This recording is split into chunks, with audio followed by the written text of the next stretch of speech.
Start it up.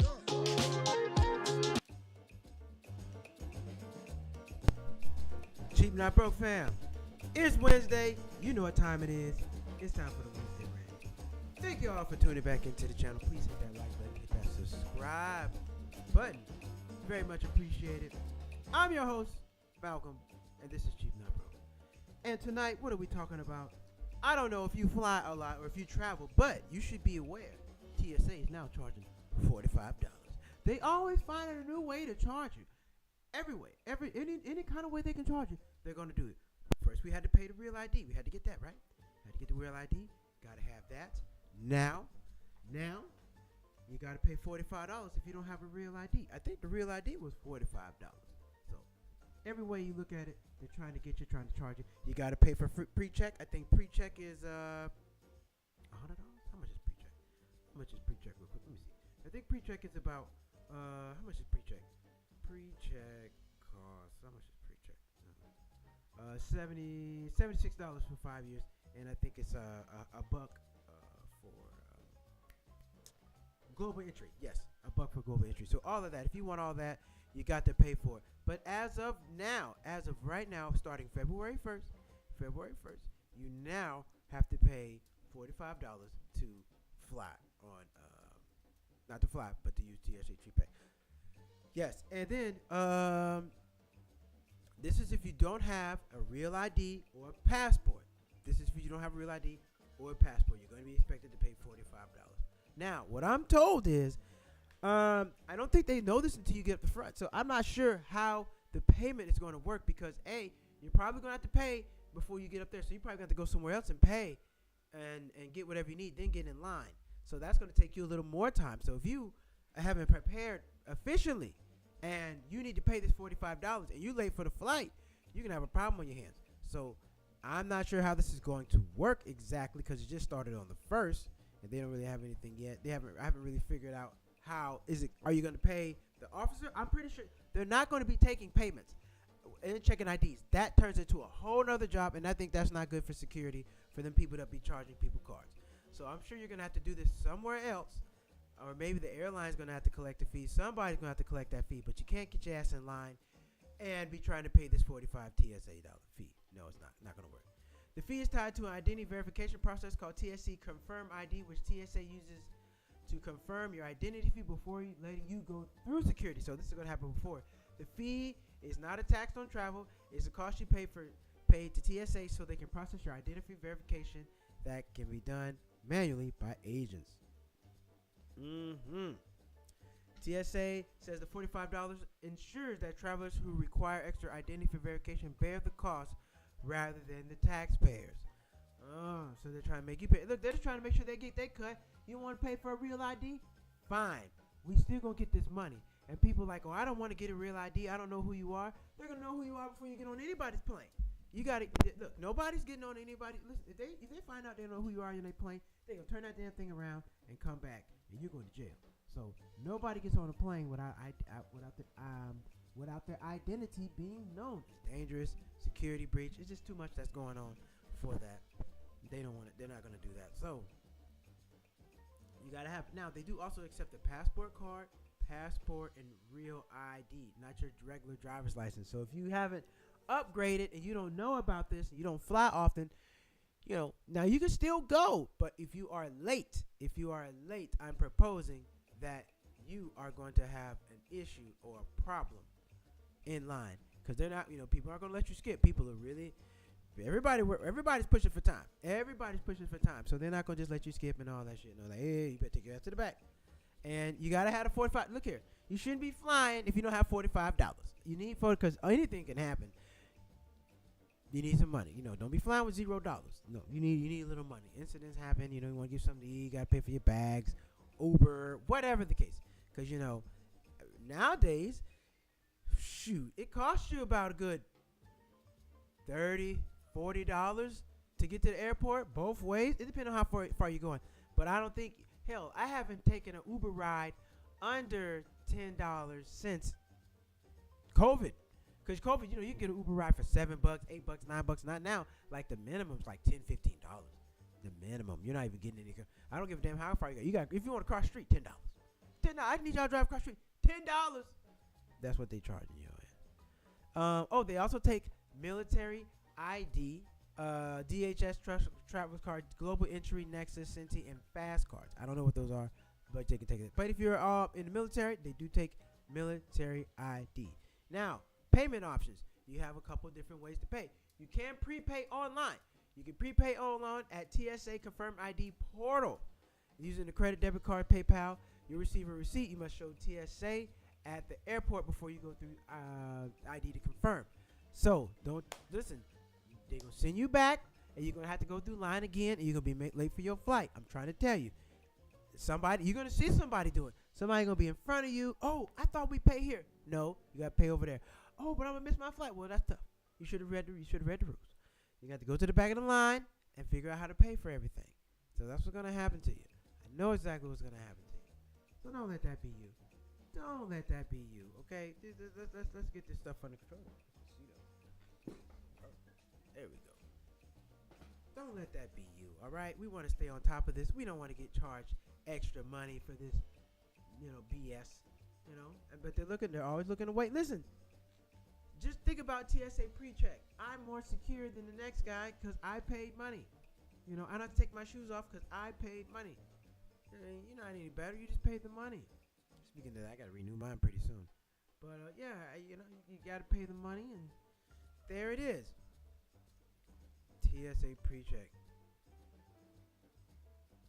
Ooh. Here we go. Now, here's a side note. Paying the $45 does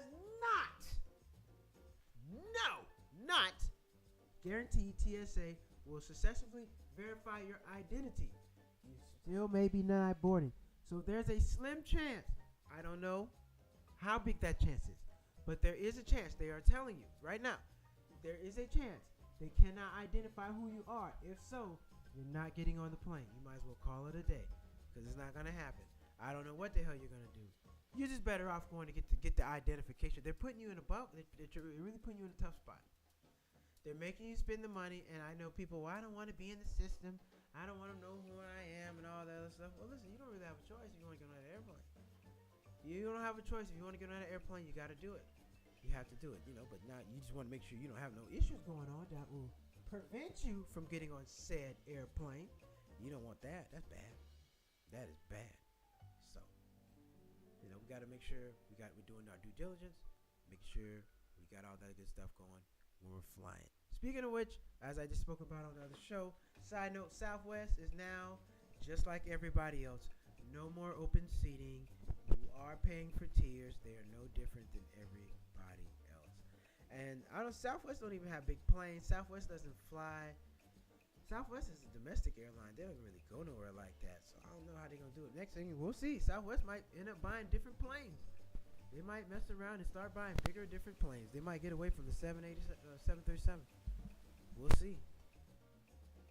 We shall see. But that's a side note. But anyway, it is February, and it's always travel season. What is it? February, March, then April.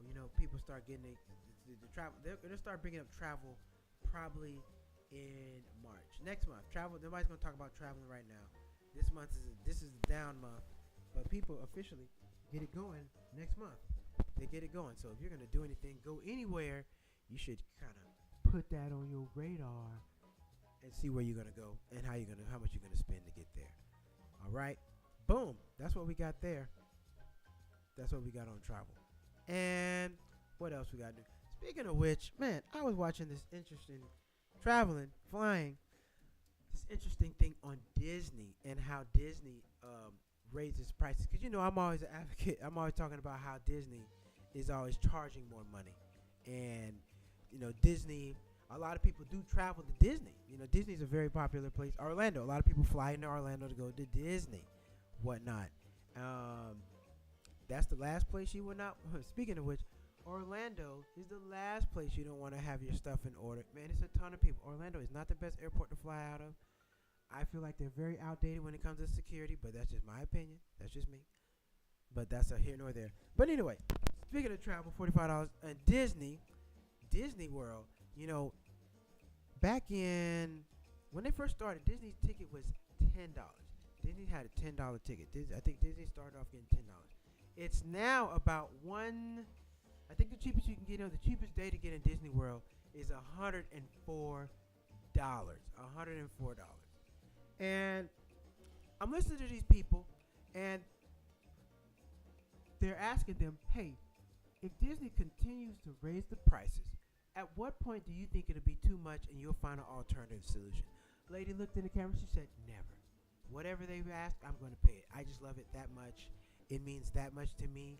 I mean, I know they do go up on the prices, but they don't go up overnight, so I don't feel like it's that bad. I'm like, wow, these people are really, really, really hooked on this stuff. Really hooked on Disney. Really hooked on Disney. Disney used to offer a free charter bus, free shuttle service from the airport to the park. Not anymore. $49.99.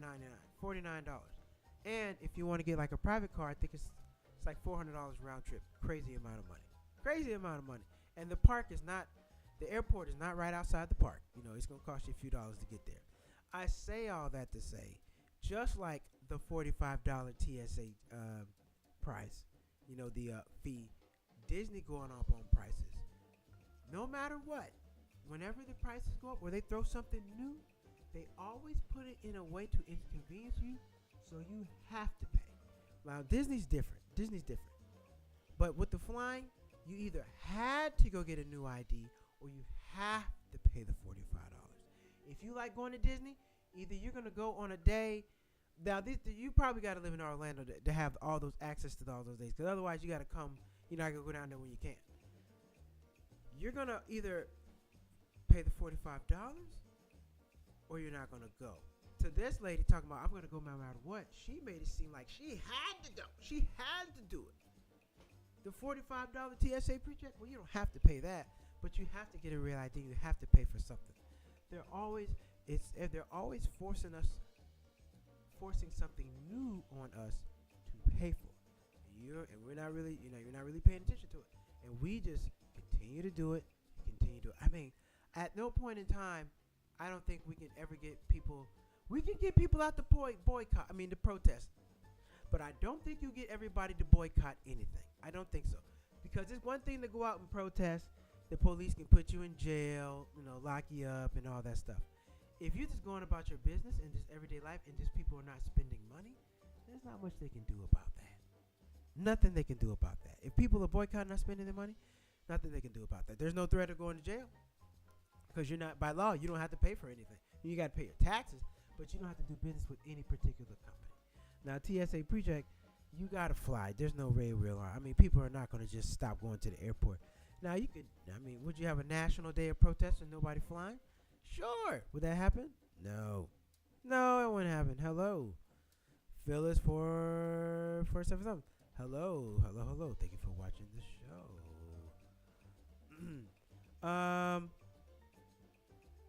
Yeah. Tell me about it. People it's always a new way to pay, forcing you to pay. You gotta. They're really slowly. Like Uber now has added all these extra taxes and fees, and we all feel like it's intertwined to our life. I mean, what happens to TSA pre-check go up to $70? Right, well, you damn sure gonna have your real ID then, because it doesn't make sense to do that. The only people I see paying the $45 are people who don't fly that much. Me, I couldn't do it. I fly way too much to be paying $45 every time. And that's going and coming. So you're going to have to pay it going in, and you're going to pay it coming back. That's $90 round trip. I don't think you want to give the government that kind of money. And for whatever reason you have. But if you, like I said, at some point, they're going to force you to get a real ID some way, somehow. They're not going to take it. They always have a way of doing these things. Is it fun? Fair? No, it's not. It's actually ridiculous and crazy what they do. But these are the things that they do. But anyway, I just wanted to bring that to everyone's attention that the TSA pre-check is now in full effect. If you do not fly, now you know you will be made aware that you need to have $45 available. You need to make enough time to go pay because you don't want to be in a rush and get stuck at security. You got to go pay and then have an issue with this thing and you miss your plane. You don't want to do that, especially a Spirit flight. Spirit does not put you on the next flight. They make you buy another flight. They don't play that. So don't get hung up with those folks. It's no good. They're not the best. You don't want to get hung up with them at all. And that's what we got going. All right. But as far as other travel news, like I said, travel doesn't really kick off till next month. So next month, we'll talk about that. But if you are considering going anywhere, May, June, you should probably look that up, see what it's going to be, how much it's going to cost you. Because, they go up on them flights. And if it's a place you have to go, that means you have to pay. You have to pay to go. All right. Wednesday rant. This is Wednesday rants. This is the Wednesday rant. I didn't put my graphics in, but oh well. Oh well. We got a light night tonight. Let's see. Not much going on in the news right now. I was going to do a couple news segments with everybody, but I didn't really see not a ton of things happening right now. This is interesting. Oh yeah, this is very interesting. Let's do it. Well, anyway, before we get into it, I got a couple news stories for y'all we can get into. Let's go into interesting news.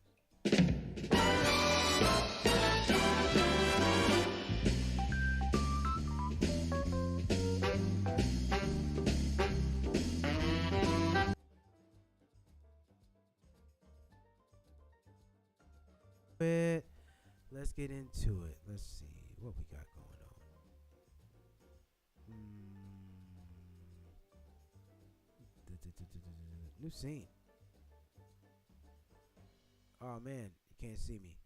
Where am I at? Nope.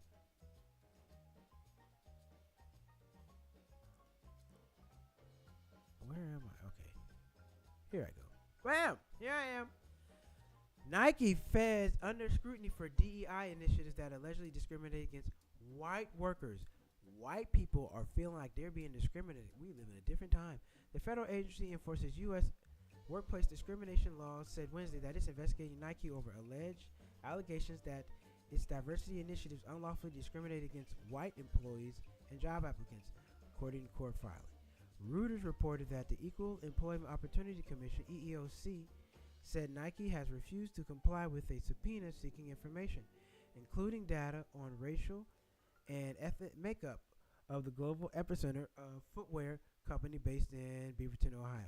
The subpoenas also seek to roster employees selected for mentoring and development programs.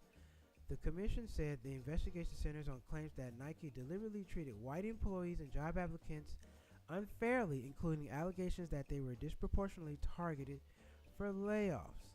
The agency said what? Nike disputed commission's characterization of its operation, saying in a statement that it has participated extensively in good faith in all agency inquiry. This feels like a surprising and unusual escalation, Nike spokesman told Fox Business. We have extensive good faith and participation in EEOC inquiries about personal practices. Man, in February 2024, company announced that it would cut 2% of its workforce, affecting more than 1,600 workers. Man, DEI, this is crazy.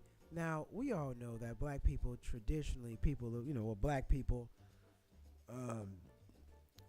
I'm not a fan of people of color because all the colors hate the same. Black people, Latinos, Mexicans, other people, non-whites have had an issue getting jobs because usually it's been white people at the center of everything. And the fact that you have this new administration in office, they're trying to run everybody off and make this about white people. Civil rights used to be about black people because they, you weren't even included. A lot of people, black people weren't even considered human beings at one point. But the fact that we're in a time now where white people are using civil law saying we're discriminated against is crazy. But, everywhere you go, you usually see a white person in control at the top of the power. How many black CEOs do you see? How many, everywhere? Even in America, they subliminally tell you that white is always right. When you look on TV, they always have white people. There's America's made up of all kind of people, but when you see people in positions of power, positions of authority, they're always white people. They're always white people. Even Hollywood. Hollywood reinforces that white America is white. Now they don't have to. It's not necessarily racism. It's just an observation.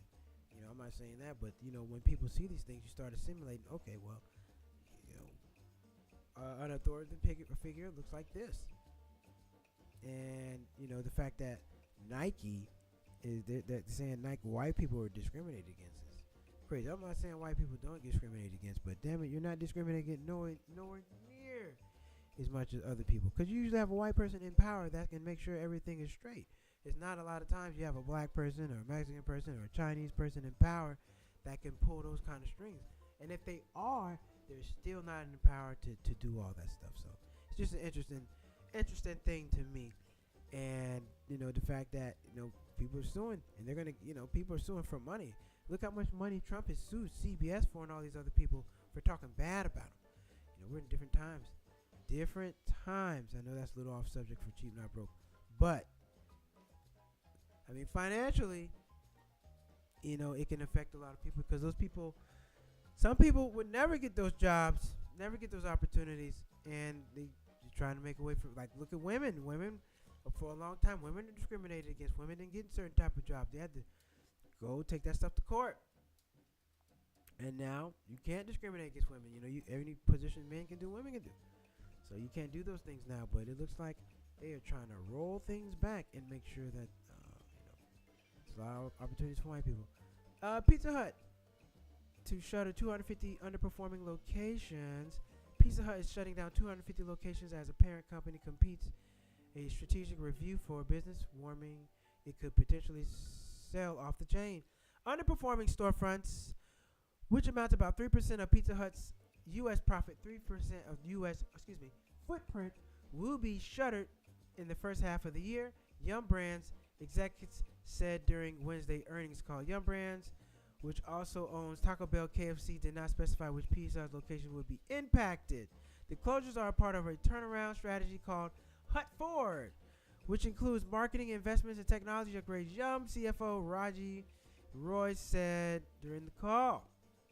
In November, Yum announced strategic review of Pizza Hut, warning it could lead to possible sale of the brand down the line. Well, there's kicking can down the road. Look here, because y'all making cheap-ass pizza, and there's better out there. You can get better Pizza Hut. You can get better pizza at better prices than Pizza Hut. That's why it's not successful anymore. Pizza Hut used to be the go-to place, but now you have a lot of mom and pop places. You have like places like Mellow Mushroom. You have places like Papa Murphy's, where you can bake. I would never do that. I'm buying the pizza and bake it at home myself. Hell no. I want this pizza. Y'all better cook it here. You have places like that.